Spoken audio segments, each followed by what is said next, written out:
For the next couple of weeks, we will be examining the coming and the fighting of the Great Peloponnesian War.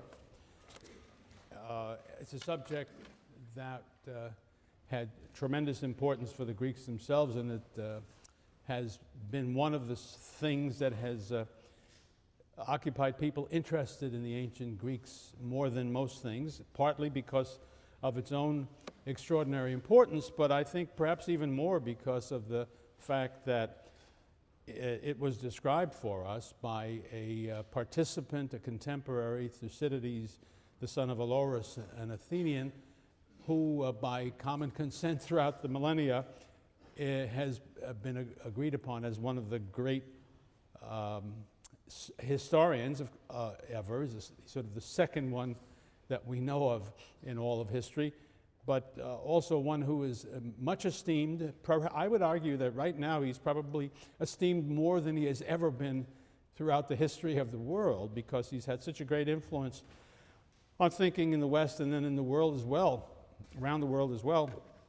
Ever since the 20th century, he really came into his own as events like the First and the Second World War, to be followed then by the Cold War, seemed to observers of the time to be much illuminated by studying Thucydides' account of the Peloponnesian War, and as a consequence, his own way of thinking about history and about war and about international relations and about behavior of human beings in the mass, and a whole variety of subjects in the realm of politics and diplomacy and war. It's for those reasons, I think, that this story has been so carefully looked at compared to others in history. You know that for almost 3 decades at the end of the 5th century, the Athenian Empire fought against the Spartan alliance in this terrible war that changed the Greek world and the civilization of the Greeks forever. From the perspective of the 5th century Greeks, the Peloponnesian War deserves to be thought of, I think, as a world war. You know, it just involves the Greeks themselves, and that's not quite right. That's one of the points Thucydides makes. It drew into it other peoples other than the Greeks who were very important. The Persians were to play a critical role, and similarly the Macedonians, and similarly peoples in Sicily and in Italy. So it doesn't require much defense from the Greek point of view to think of it as a kind of a world war, a critical turning point in Greek history, causing enormous destruction of life and property, intensifying factional and class hostility, dividing the Greek states internally. It was the cause of civil wars throughout the Greek world, throughout its history and subsequently, destabilizing the relationship of classes within cities and between, and the relationships between cities. Ultimately, as we can see from hindsight, making the capacity of the Greeks to resist an outside threat much weaker, and helping to bring about a situation in which they finally did lose their independence, their autonomy. So from so many points of view, the war may be seen as a tragic event, the end of a period of confidence and hope, and I would want to stress that. If you look at the 50-year stretch between the Persian War and the Peloponnesian War, it is the great age of Greece, when so many of the things that we value in the experience of the Greeks were created and carried forward. And a period in which one sees evidence of all sorts of confidence in human capacities and the hope of what will be in the future. All of that, I think, suffered a considerable reversal because of the Peloponnesian War, and began a darker time. It was a war of unprecedented brutality in Greek life, violating even the already rugged code that had previously governed Greek fighting, and breaking through that thin veneer that separates civilization from savagery. And it is actually to Thucydides that that way of thinking about things is owed, certainly for me. That's when I first understood what he's teaching us to such a degree in his history, that there is just a very thin veneer that covers over the brutal, the bestial, the worst and bestial that exists in human beings, even in society, but that society is what makes that, it covers that over and permits something resembling what we would call civilization. But warfare tends to put a strain on that limiting element, which is what society gives you. Anger, frustration, the desire for vengeance increases as the fighting drags on, producing a progression of atrocities that included maiming and killing captured opponents, throwing them into pits to die of thirst, starvation and exposure. That's what happened in Sicily. And hurling them into the sea to drown, which became the practice towards the end of the Peloponnesian War. There's a case of a band of marauders murdering innocent school children. Entire cities were destroyed. The men killed, the women and children sold into slavery.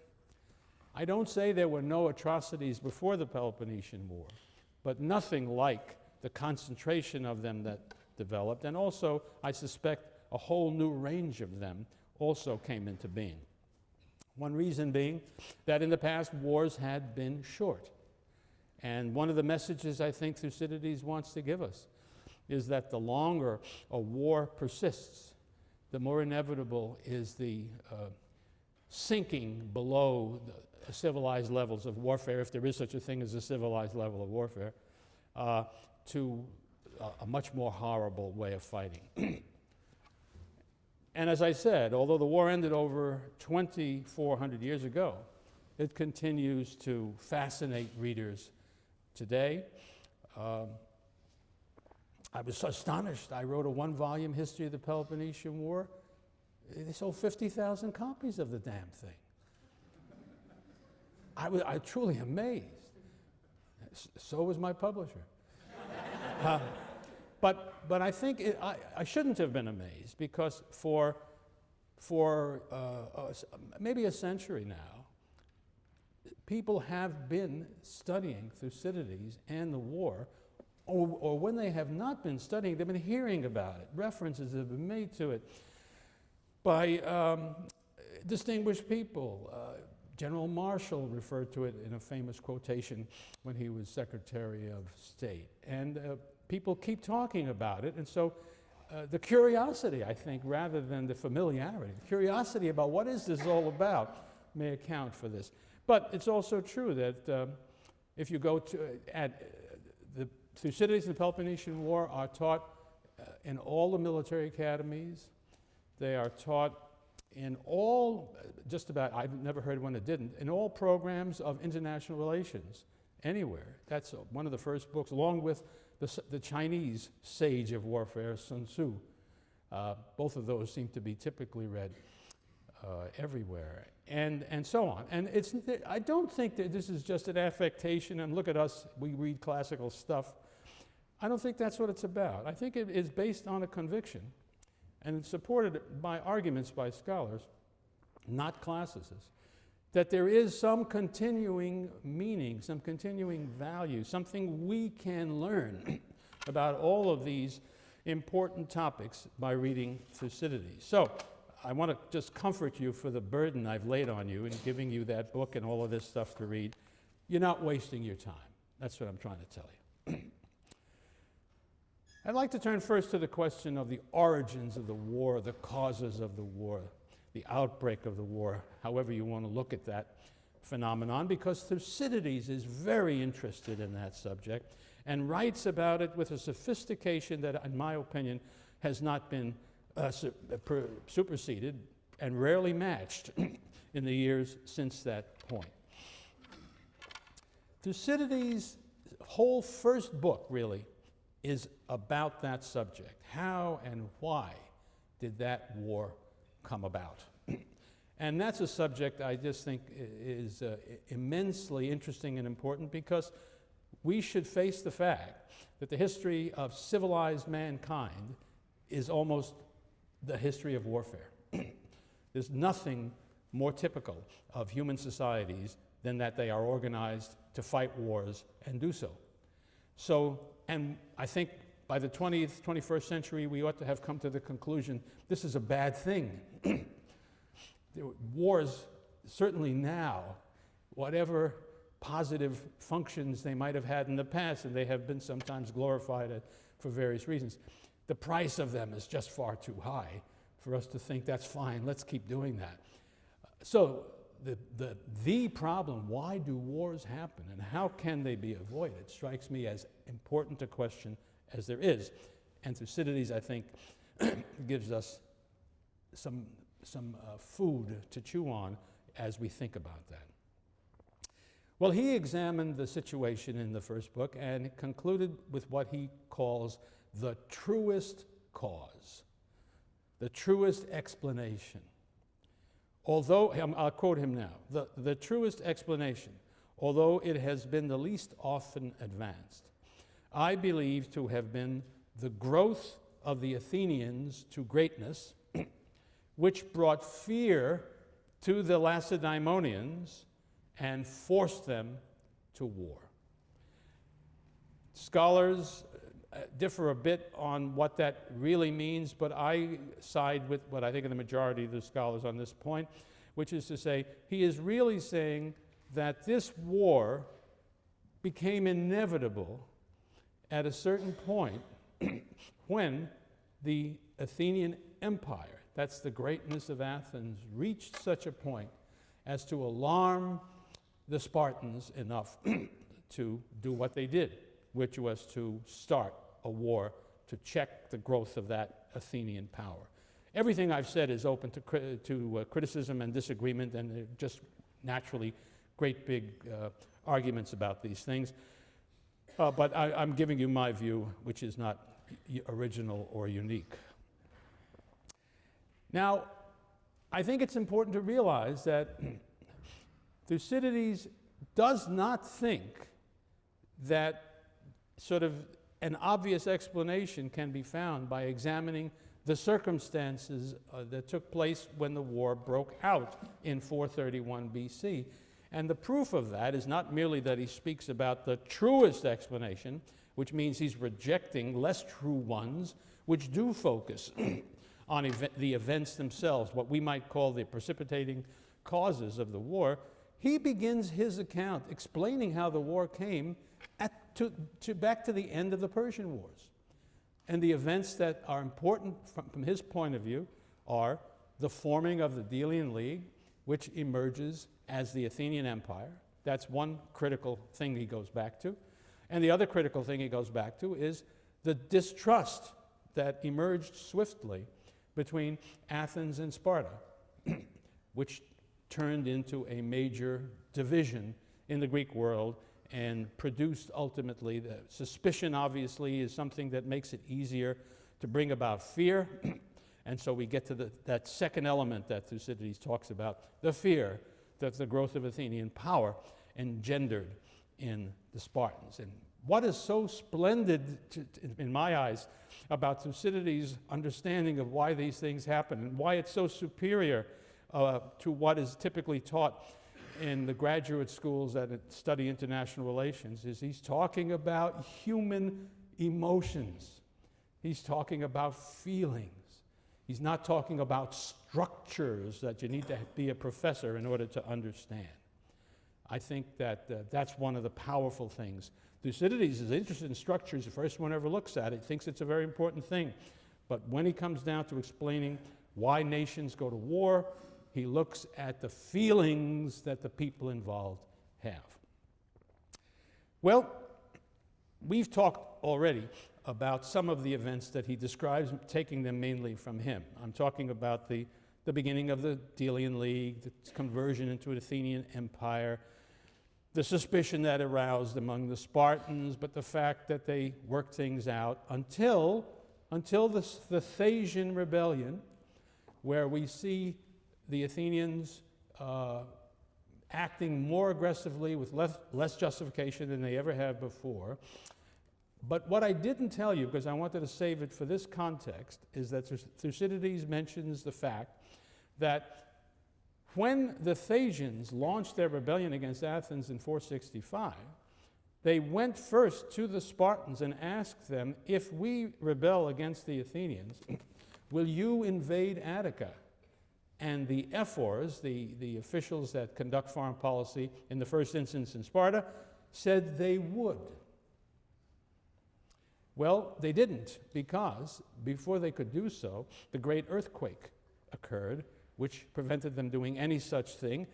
It needs to be pointed out that this message, that these talks that went on between the Thasians and the Spartans were secret.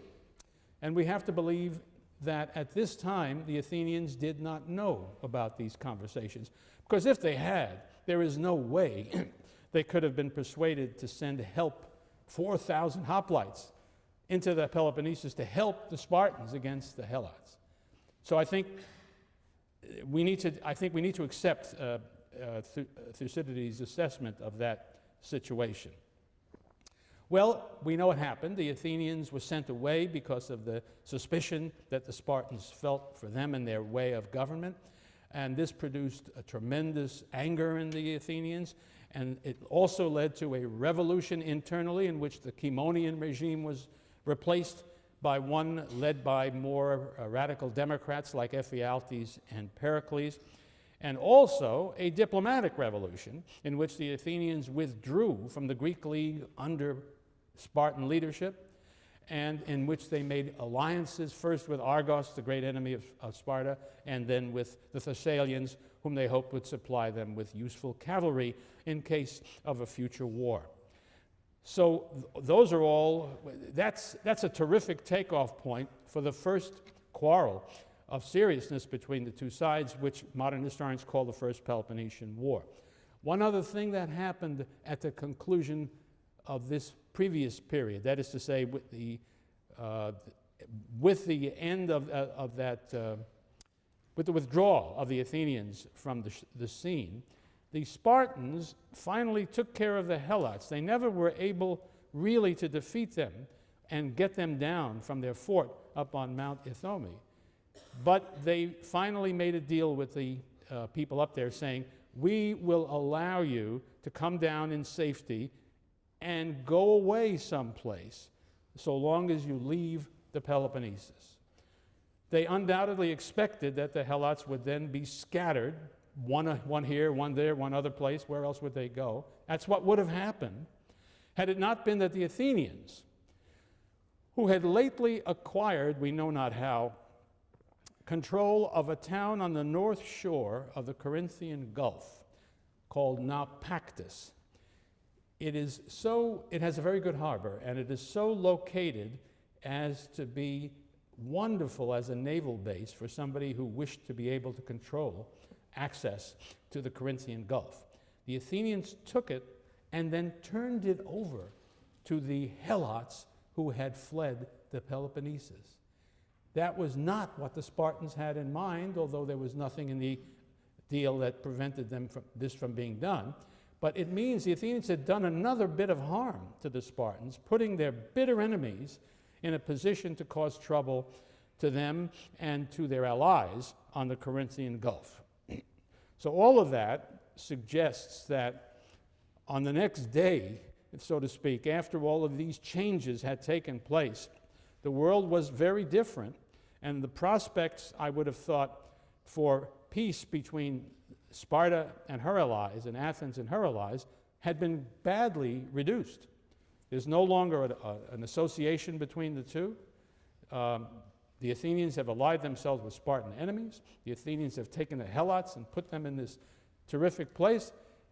This is not a recipe for good relations in the future, and it would only, this is where the cliche seems to me to be useful. People talk about a powder keg, which only needs a spark to set it off into a great explosion. People use this about the outbreak of many wars. Sometimes it's an apt thing, and sometimes it's not. This time I think it is, as we shall see, it didn't take very much to produce an explosion between Athens and Sparta after these events. And I guess the spark was provided by a quarrel that took place between two Spartan allies in the Peloponnesus, Megara and Corinth, neighbors on that isthmus that leads into northern Greece and into Athens. And since they're both members of the Spartan alliance, the Spartans had choices to make about what was happening. And the choice was soon forced upon them, because when it was clear that the Corinthians were winning the argument, winning the war, I should say, that they were fighting against Megara, the Megarians came to Sparta and asked for their help in putting down this war and ending it. And the Spartans said, no, we're not interested. It's your business, not ours. Now, that's interesting. We can't really tell, because there's nothing written about it, what obligations the Spartans had when two allies, who are autonomous states according to the theory, decide to fight each other.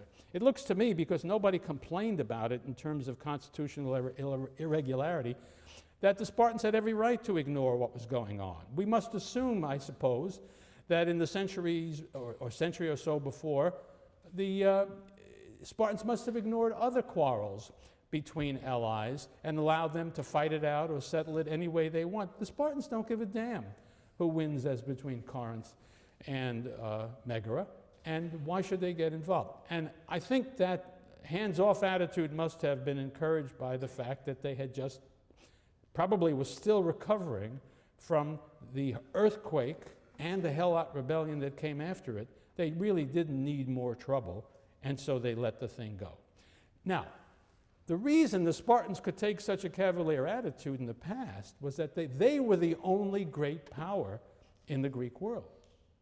But in 461, that was not true.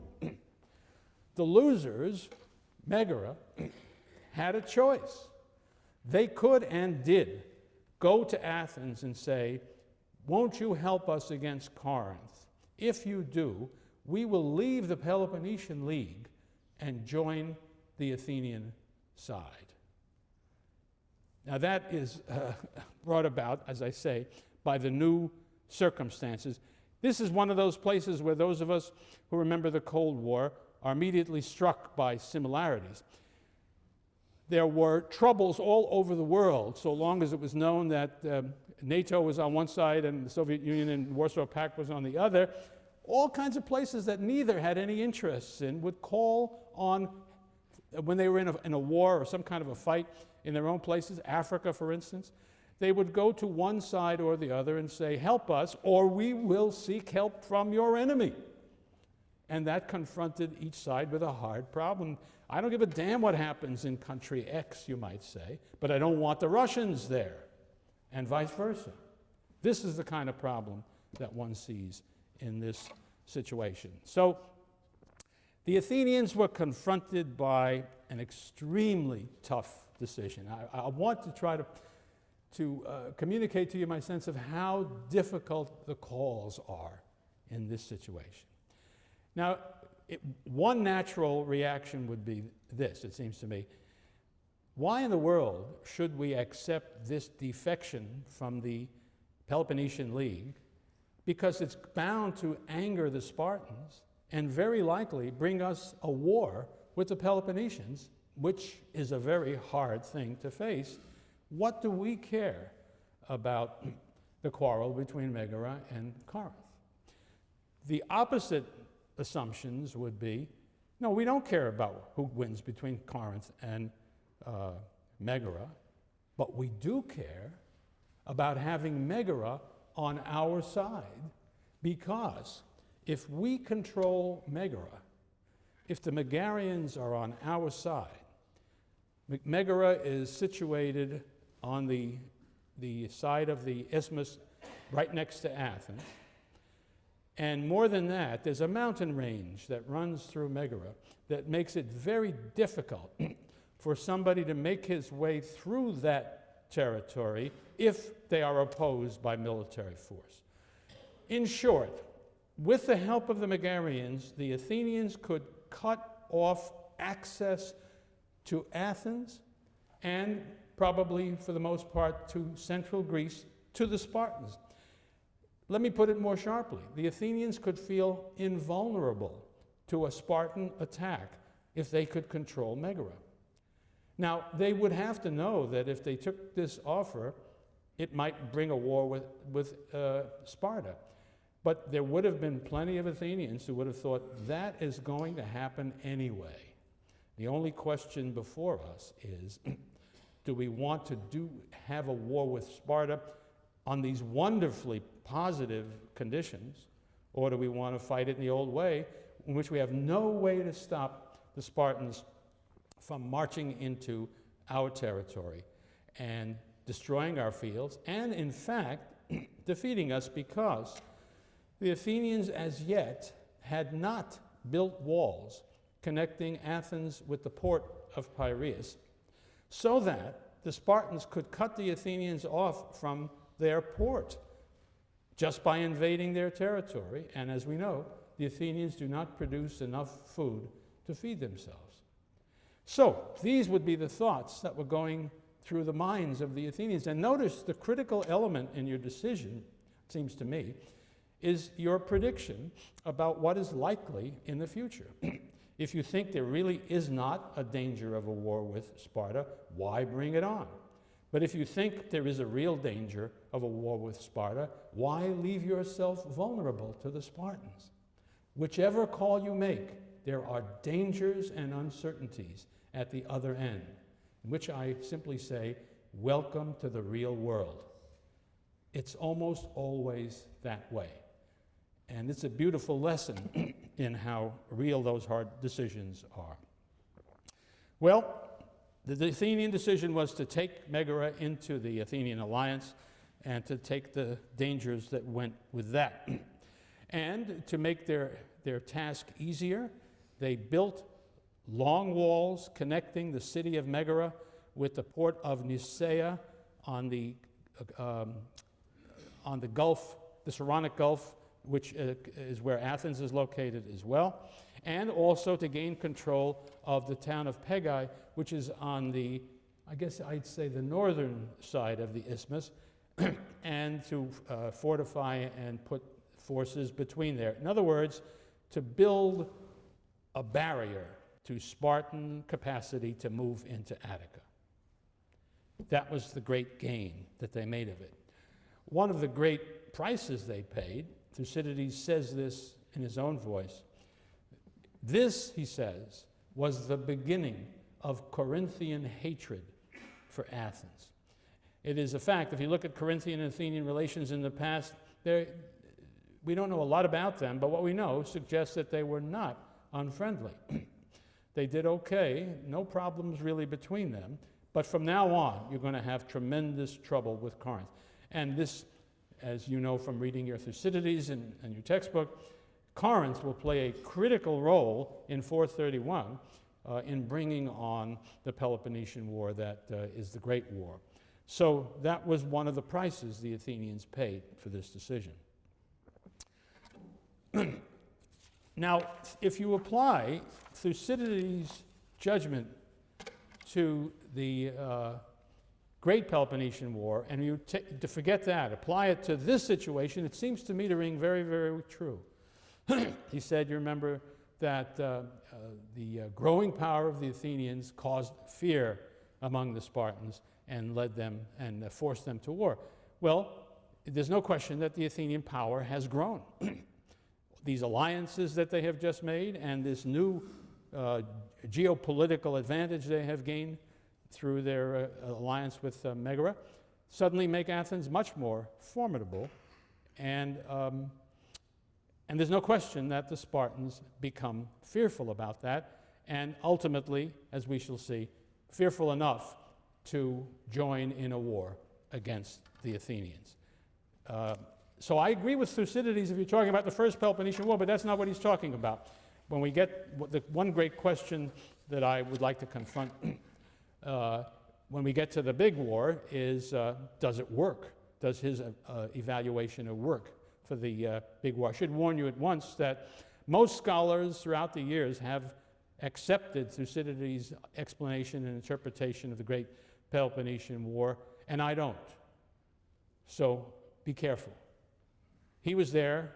He knows much more about it than I do, and he's much smarter than I am. So if I say he's wrong, I better have a good case. That's all I can say. Well, not much, we need not say very much about the war in detail. Essentially, the Athenians took the initiative, and in a general way, when they fought battles at sea, they won. When they fought battles on land, they didn't. No great battles were fought for a couple of years. The fighting took place in and around the eastern Peloponnesus, for the most part, and nothing decisive happened. Then we get down towards the year 457. I keep warning you that the dates here are uncertain, but these are sort of consensus dates, although we don't have certainty. The Athenians received an invitation from a ruler in Egypt who wanted to launch a rebellion against the Persian Empire. And he invited the Athenians to send a force to help him. The Athenians agreed to do it. And according to Thucydides, they sent a fleet of 200 ships for the purpose. That's an enormous fleet up to this point. The Athenians by now have a fleet that's bigger than that, and they can afford to do it. But I want you to understand this is a major undertaking. Now, why did they do it? They do it because the opportunities in Egypt are tremendous. Egypt is the greatest grain grower in the Mediterranean area, and we know the Athenians are always interested in sources of grain. But Egypt is fantastically wealthy because of its great fertility. And so the Athenians, if they can gain a share of that wealth, will, of course, profit from that. And finally, the Athenians are still officially at war with Persia, so it's perfectly reasonable to try to strip the Persians of possibly their richest province. All of those things make their decision understandable. Now, on the other hand, you might ask the question, now you know you're engaged in a war with various Peloponnesians, and that although the Spartans haven't taken any action yet, you can expect some from them. Is this a great time for you to tackle yet another war against the Persians? Well, they thought so. And I think it's evidence of the tremendous confidence that the Athenians had acquired by this time. And as we shall see, it was overconfidence. Of course, this whole story fits beautifully into Greek feelings, Greek ideas, Greek religion and mythology. This will be a beautiful example if Herodotus were writing the history instead of the very, very, I want to say atheistic Thucydides. I'm not sure he was an atheist, but he was certainly very, very skeptical. Herodotus would have been talking about hubris all over the place, because that's the kind of situation that we have. But let's forget about that Athenian force in Egypt for the time being. And let's look at what the situation is in the year 457. We have a wonderful piece of evidence, rare piece of evidence, actually an inscription from that year, which is a part of a dedication, a funeral dedication from a single Athenian tribe, in which they list the war dead from their tribe by where they fought and died. And they're proud of this. I mean, of course, they're proud of the heroism of their men, but they're proud, I think, also about the range of places that they're fighting, unheard of, unexampled in all of Greek history. Egypt, Phoenicia, Haliaeus, which is a town in the northeastern Peloponnesus, Aegina, the great island that sits in the Saronic Gulf opposite Athens, Aegina being a great traditional enemy of Athens. and Megara, of course, as you know. So here they are fighting battles in all of these places at the same time. It's a kind of a ape man pounding on his chest to show how great he was. A piece of arrogance, you might say, calling for vengeance by the gods. But no vengeance came right away. Instead, another victory. Aegina, the island of Aegina, was taken by the Athenians. Aegina had been a great naval power, so here was a naval power taken away from the enemy and added to the Athenian side. They now have, without question, although they've had it really before, command of the seas. Nobody can withstand them at sea. And they now have complete security from their northwestern frontier because of the Megarian alliance. And that's not all that happens.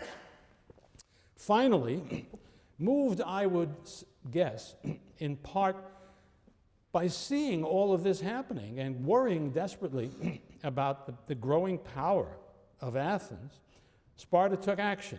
I think they were moved specifically, the critical element, that was an opportunity presented to them by a small region in central Greece called Doris, D-O-R-I-S. It's the root of the word Dorian. This is theoretically the ancestral home of all Dorians. So they obviously had friendly relations with the Spartans. The Dorians were having trouble with some of their neighbors, one of the standard quarrels between neighbors in the Greek city-state world, and they asked the Spartans to send a force up to help them. I'm not sure that the Spartans would have done so in the normal course of events, because it does mean that they have to get up to central Greece. Now, when you think about that, given what the Athenians have done in Megara, they can't do it in the usual way by walking. The only way they can get up there is by getting on boats and sailing across the Corinthian Gulf. But if the Athenians or those Helots who are occupying Naupactus are aware of that, they could very well be taken at sea and have their army destroyed as that fleet is sunk. They have to sneak across if they're going to go that way.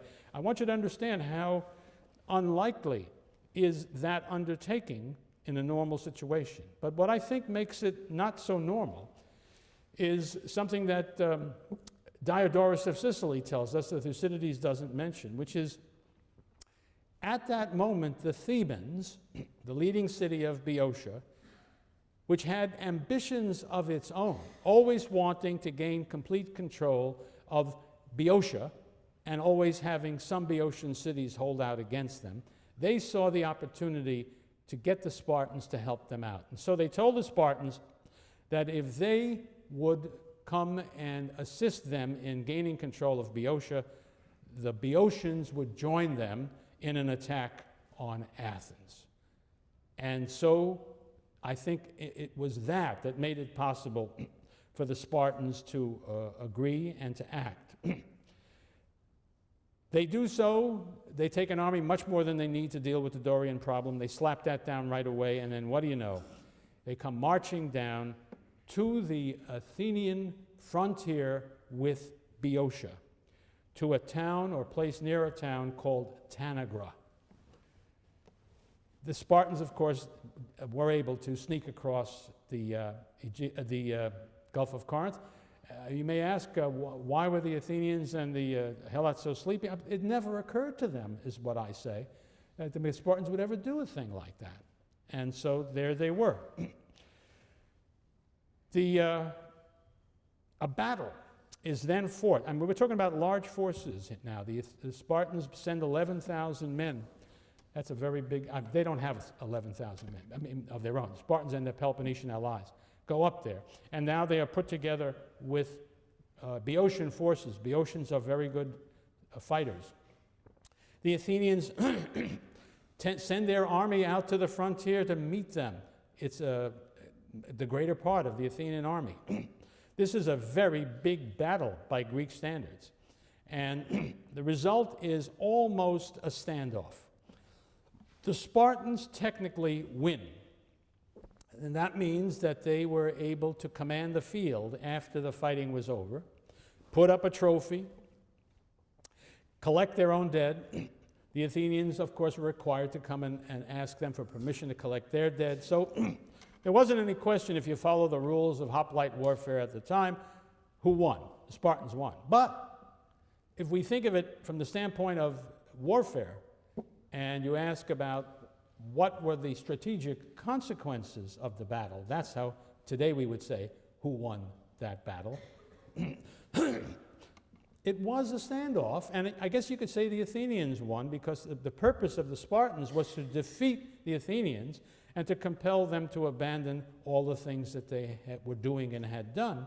And in this they failed, because they had suffered heavy casualties in the fighting and were not in a position to renew the battle and to force the Athenians back or to crush the Athenians in fighting. The Spartans simply marched back into the Peloponnesus. The Athenians were in no condition to stop them. So that was that. And as one sees from what happens after that, it really looks more like a strategic victory for the Athenians, because now, they have not been destroyed, they have not been defeated in any useful way, they have not been stopped in what they were doing, and to prove it, the Athenians take an army northward, when the Spartans have withdrawn, into Boeotia, defeat the Boeotian army at a place called Enophita, and the next thing you know, establish democratic governments in all the Boeotian cities, which are friendly to Athens. I put it that way, but again, a Cold War analogy strikes me as helpful here. In the same way as wherever the Soviet army was victorious, whatever land they occupied, there was a communist government set up whose function was to be a tool of the Soviet Union. I don't claim that that's exactly what it was in the 5th century. It's a much more simple and less sophisticated world. But the general idea is the same. The guys who run those towns, they are partisans of Athens. Athens, in other words, is the dominant force in Boeotia. Now step back a moment, stand up there on the Acropolis in Athens and look around, and you will see a situation that is so splendid. It's the kind of thing almost any nation would want as its ideal situation. If you look to the north, you're safe. There can be no invasion through Boeotia for the reasons I've just said. If you look to the northwest, Megara, an ally of yours, your forces are in there in part, but you have that area blocked off.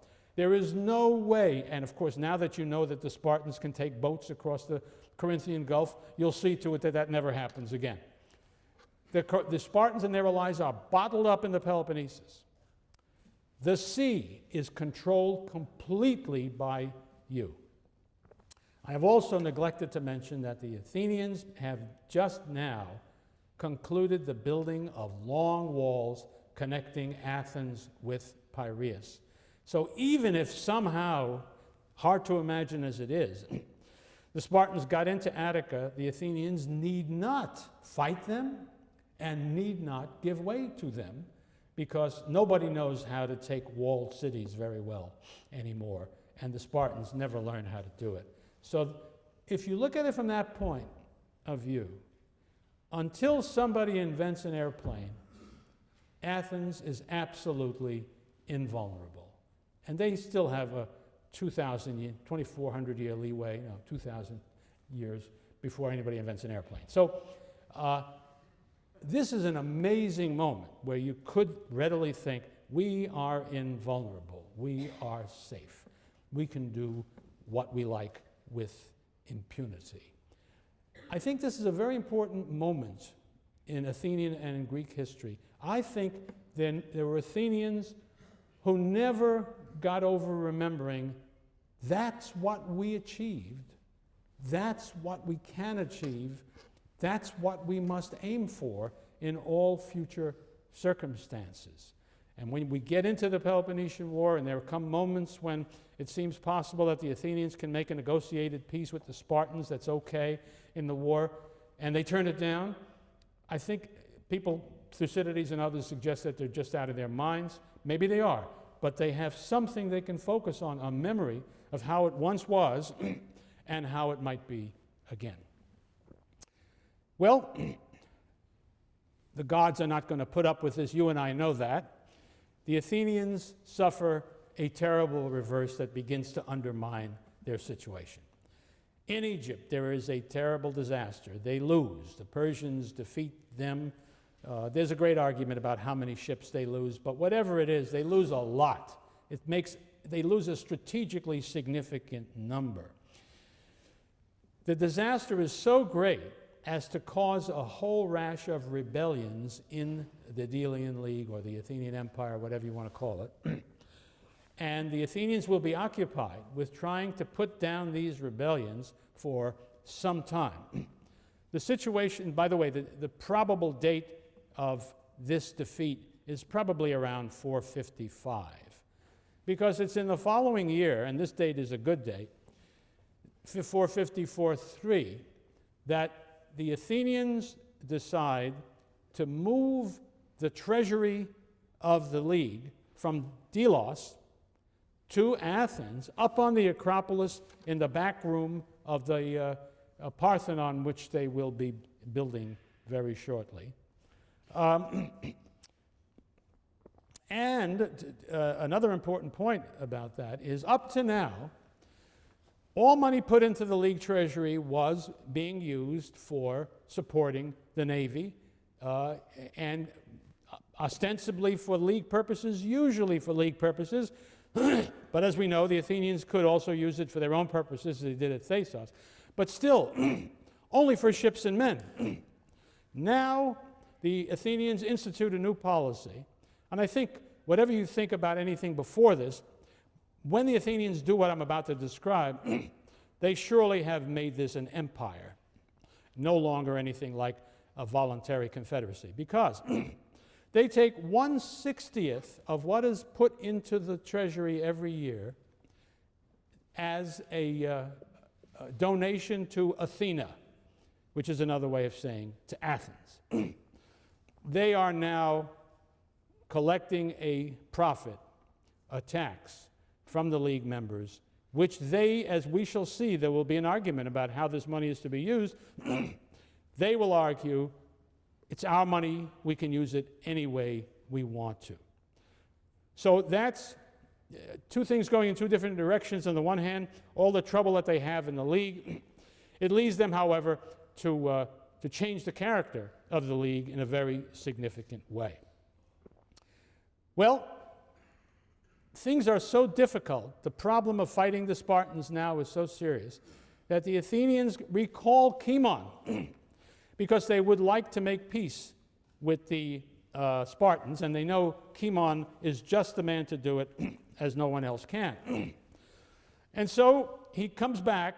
Oh, well, I should back up a second. There was some talk about Cimon coming back earlier, but he certainly comes back in 451 because his 10 years of ostracism are over, and it's now that he negotiates a 5 years truce with the Spartans, with the understanding that the purpose of the truce is to allow negotiation to go forward to bring about a long-term peace agreement between the two. Cimon achieves that, and to show you how ostracism can work, he is immediately elected general. It's as though he had never gone away. And being Cimon, he immediately turns to an activity that's a continuation of what he did before he left. Namely, let's go fight Persians. And so he takes a fleet and sails to Cyprus, which is part of which is in Persian hands, fights a battle against the Persians, defeats the Persians, but has the bad fortune to be killed. And so Cimon is now removed from the scene in Athens.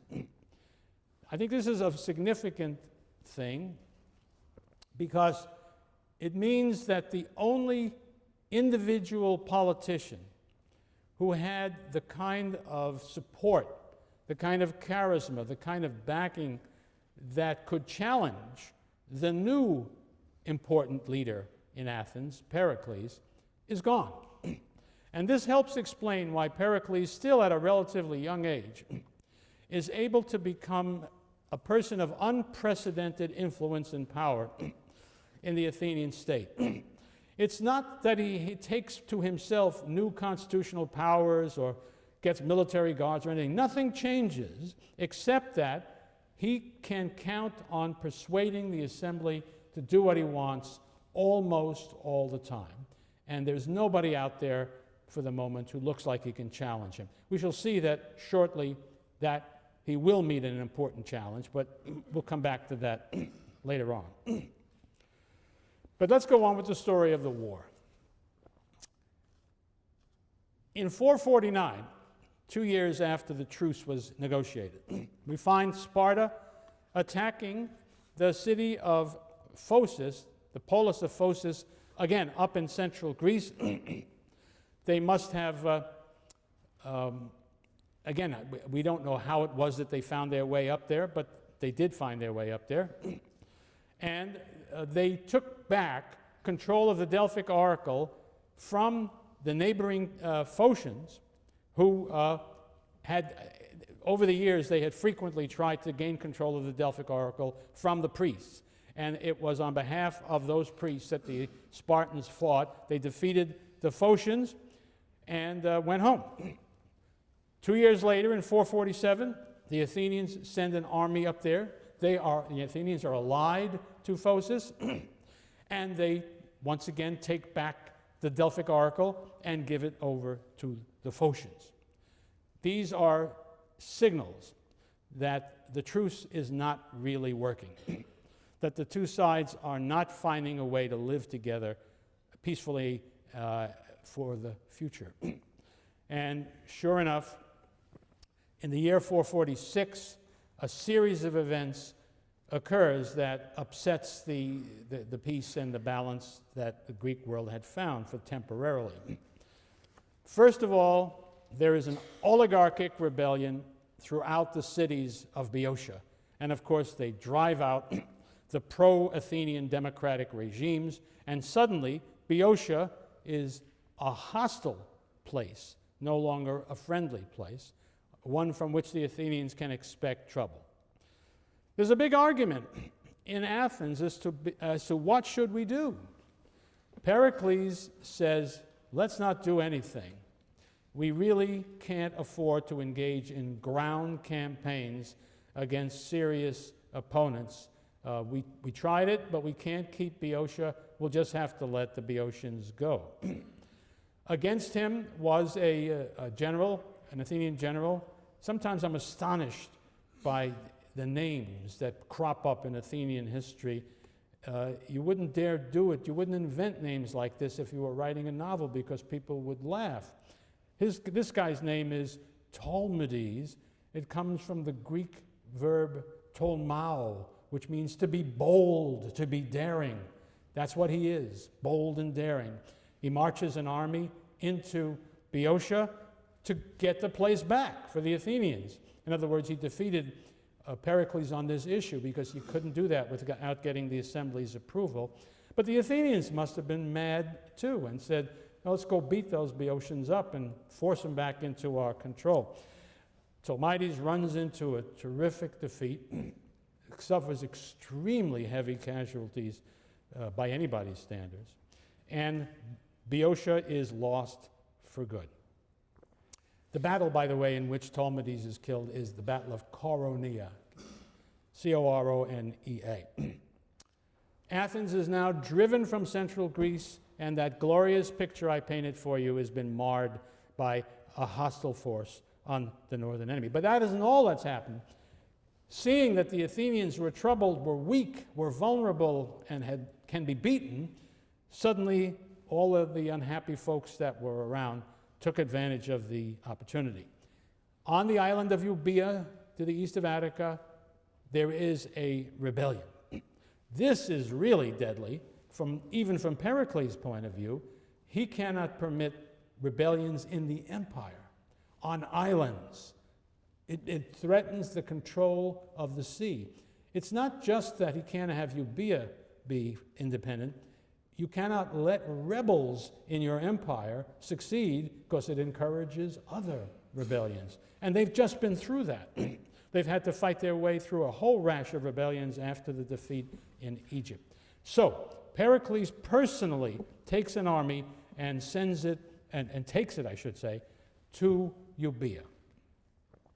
And while he is gone with his army off in Euboea, remember with Boeotia now hostile, there is a rebellion in Megara. This alliance with Megara was always a very iffy thing. We should remember two things about the past. One is that Megara and Athens have been bitter enemies for centuries. So the alliance was an unnatural one, the product of momentary agreement. But there would certainly have always been lots of Megarians who were against it. And so seeing an opportunity, these guys would have moved. And the other thing is that the Athenians were, of course, being distracted, and their forces were sent off someplace else. So now Pericles realizes how dangerous this is, because if Megara succeeds in the rebellion, which it does, now they have no protection from a Spartan invasion, which they need to expect. And that is indeed what happens. Pericles, having put down the Euboean rebellion adequately, races back to Athens to meet the Peloponnesian army when it invades. And then we have this extraordinary event in the plains to the north of Attica. Spartans invade. Pericles leads the Athenian army out to meet them. This is the scenario for an Athenian defeat, because the numbers of the Peloponnesians are likely to be greater, and their reputation as a superior fighting force has some merit. We've seen that it's not going to be a walkover. We've seen that the Athenians are capable of putting up one hell of a fight, but they can expect not to win, is the way I see it. So they are facing each other. The battle is about to happen when all of a sudden a delegation comes out from the Spartan army. Pericles goes out to meet them. They have a little conversation. They all go back to their armies. The Spartans, led by their king Pleistouanax, who was the guy who was conferring with Pericles, and march their army back home to Sparta. They declare that they have agreed upon a 4-month truce for the purpose of negotiating a permanent peace. What in the world is going on here? Well, the Spartans receive the news in a complicated way. The first reaction is fury against Pleistouanax. Why didn't you clobber those Athenians when you had them finally sticking their heads out there for a battle? And they finally take action against him and against his advisor, a certain Clearidas, and send them off to exile. So angry are they at this lost opportunity. But after all, if that's all there was to it, there was nothing to stop them from marching into Attica again and either fighting against the Athenians or at least doing terrible harm to the farms and the houses of the Athenians out in the country, which at the very least would make the Athenians unhappy and might force them to come out and fight. Why didn't they do that? But they didn't. And I think that's evidence, well, it's evidence of two things. There was a very special opportunity that Pleistouanax had lost, namely everything was falling apart on all fronts in Athens at the moment when the battle was available. On the other hand, they've been put down. Euboea is quiet and the Athenians have adjusted to everything else. Still, what I said in the first place is still true. They could come in and force that fight if they wanted. Why didn't they? I think the answer is because Pericles had convinced Pleistouanax of something that was essentially true, and that the Spartans, when they had time to cool down, could see that there was some reason for doing this. And it was this, that what happens if we fight? Look, we only fought each other a little while ago, and what happened then? Well, you beat us, but you didn't clobber us. You took a lot of casualties, and you weren't able to exploit it. That is even truer today than it was then, because if you defeat us, what will we do? We'll run back to our walls, we'll go through our gates, and you won't be able to lay a pinky on us. And we don't have to fight you if we don't want to, because we own the fleet that dominates the sea. We have the money from our allies that pays for the fleet. As long as we have control of the sea, you can ravage our country all you want to. We can get all the grain we need through imports. So what are you going to do then? You'll have taken casualties for nothing, and you still won't be able to compel us to do what you want. I think that's the argument that Pericles must have given to Pleistoanax. Pleistoanax's whole career suggests he was not a man eager for war, and he was glad to have that opportunity to avoid it. But remember, the Spartans could have overdone that, and they didn't. And I think it shows you that this was an argument that had some reality and had some appeal. So that 4-month truce was successful. It led to the negotiation of a peace between Athens on behalf of its allies and Sparta on behalf of its allies, the 30 years peace, which is concluded over the winter of 446-445. The arrangements of that peace are that Athens would give up all of its holdings on the continent, that is to say outside the Aegean Sea, except Naupactus, which they would continue to leave in the hands of the Helots. In tacit recognition, nobody formally did it, but the point is they let the Athenian allies be included in the Athenian decision. That meant the Spartans recognized the legitimacy of the Athenian Empire. Then they had a few rules meant to prevent the outbreak of war in the future, and like most of these peace treaties who decide to try to prevent war in the future, they basically look back to how this war started and try to prevent this war happening again. For instance, this war came about because the ally of one side changed sides to the other. That was forbidden under the new treaty. And somebody must have thought, yeah, right, but what if there's a neutral state that wants to go from one side to the other, and what if that state has significant strategic importance? Wouldn't that test the peace at all, or would it? And they concluded it wouldn't, because they said neutrals were free to join either side. So in other words, if a neutral joined one side, nobody could say, okay, that's a cause for war, because it wasn't. And finally, the most remarkable, and I believe original, absolutely original idea of its kind ever.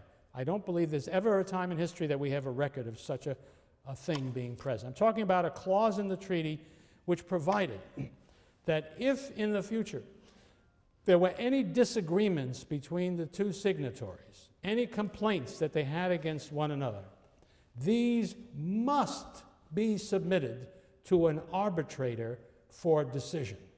Remember, I'm not talking about a mediator who says, let's talk it over, boys. I'm talking about an arbitrator who has the right and responsibility to say, you're right, you're wrong, or some version of such a thing. If that clause had been adhered to, it's only a matter of logic that says there could never be a war between these two sides.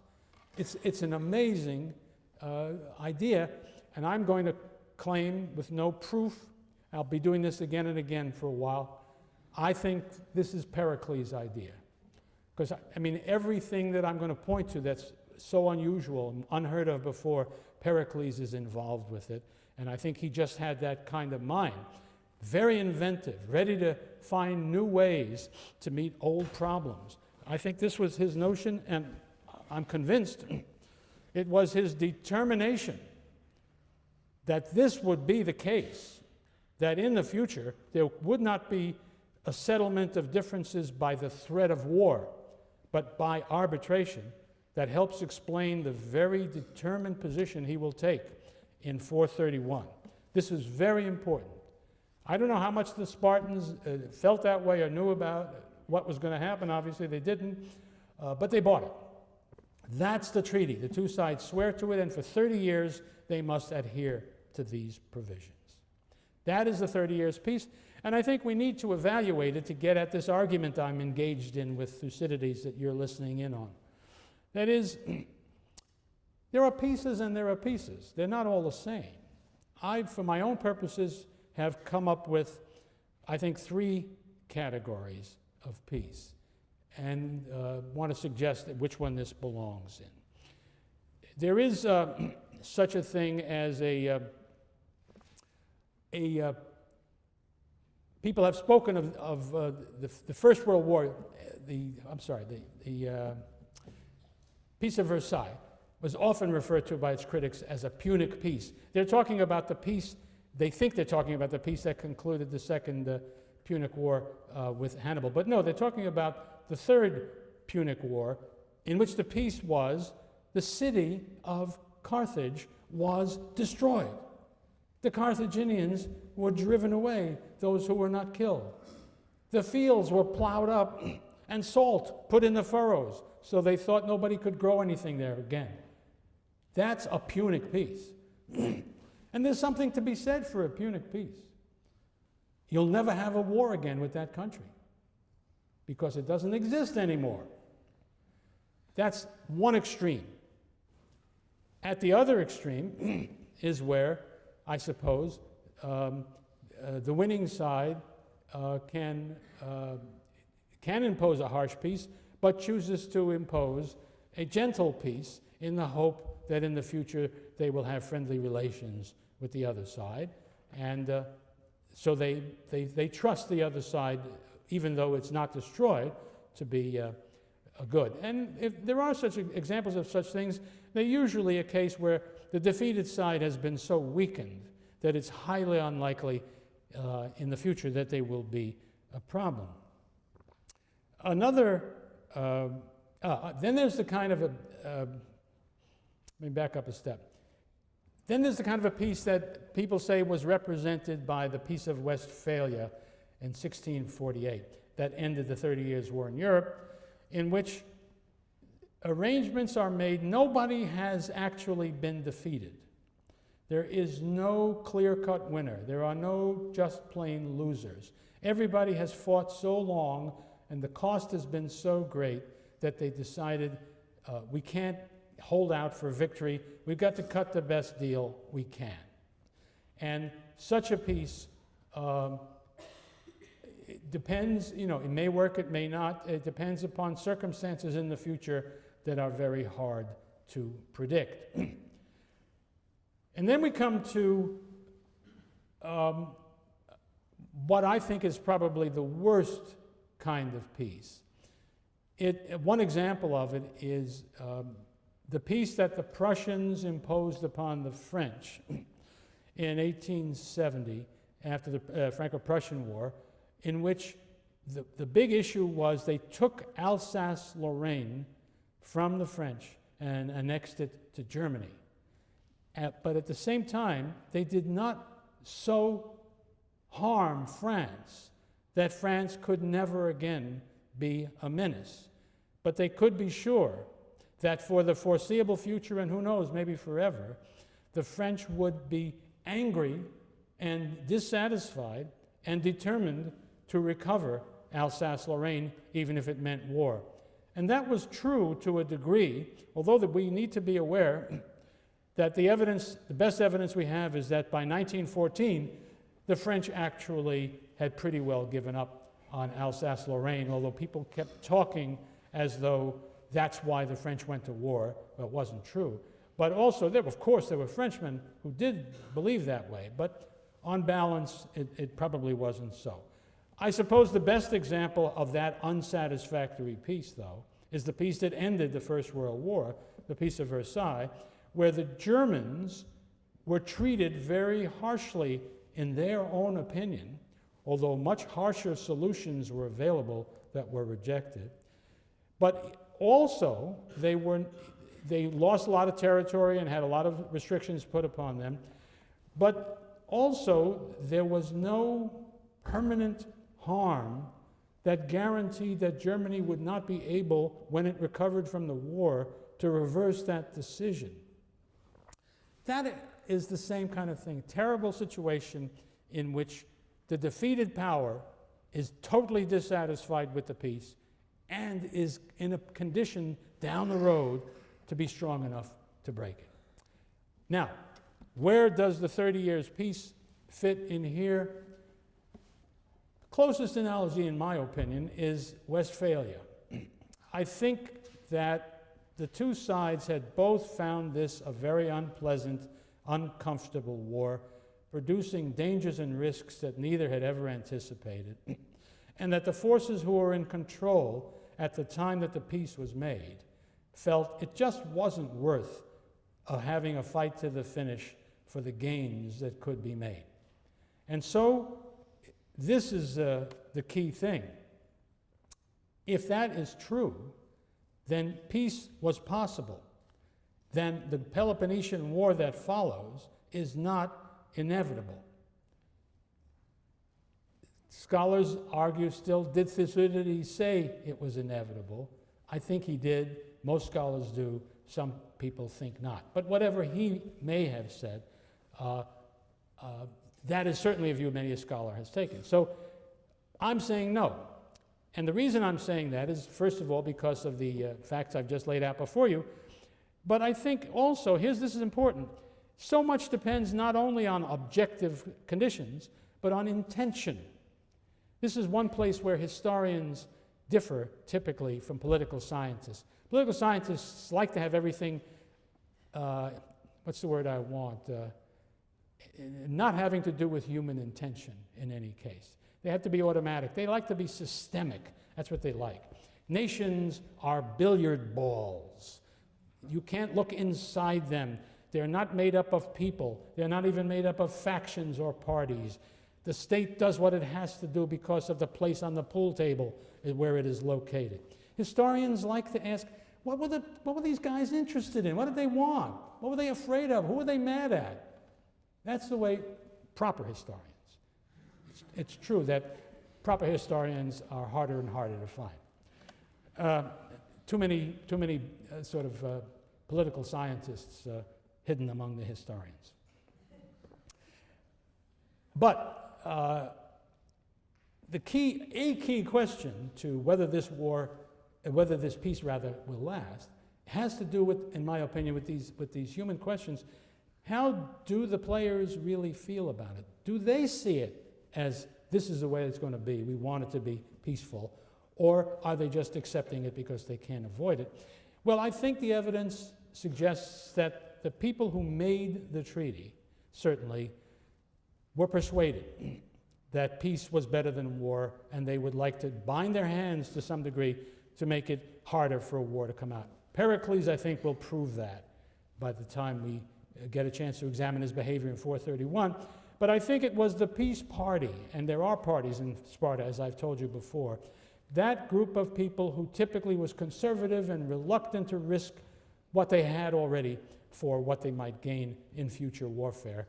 And I believe that they were the normal party in Sparta, and this is all debatable, but I think that that's the normal situation in Sparta. To break the peace, you need for that situation to be undone by something. And events, opportunities, fears, chances to succeed have to fall into place in a certain way to break that. So what I'm telling you is, from my point of view, it's not at all clear that there needs to be another war. Well, anybody who says that has the obligation of examining why did the war break out? Why did the peace fail? And that's what I will turn to next. I will examine the years between 445 and 431 in which the peace is tested to see whether it really had any viability before it failed. We'll have a look at that next time.